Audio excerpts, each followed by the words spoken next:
বার্থডের দিন দুপুরবেলা বিরিয়ানি চাইনিজ সব ছেড়ে এবার কস্তুরীতে লাঞ্চ করতে গেছিলাম। গড়িয়াহাট কস্তুরী অবস্থিত ঠিক হিন্দুস্তান রোডে, পাশে একটা ভজহরি মান্নাও আছে।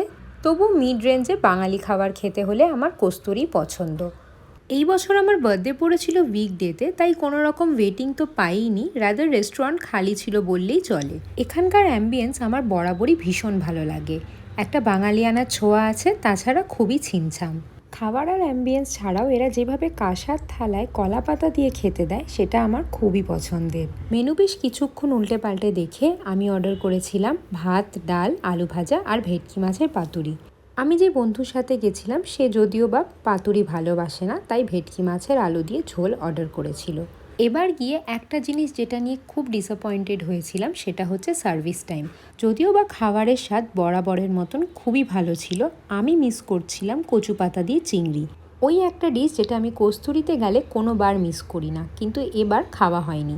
যাই হোক, ডাল, ভাত, আলু ভাজা আর 2 রকম মাছ নিয়ে আমার বিল হয়েছিল মোটামুটি 900 টাকা মতো। সব মিলিয়ে সার্ভিস টাইমটা যদি বাদ দেওয়া যায়, এক্সপিরিয়েন্স বরাবরের মতো ভালোই ছিল।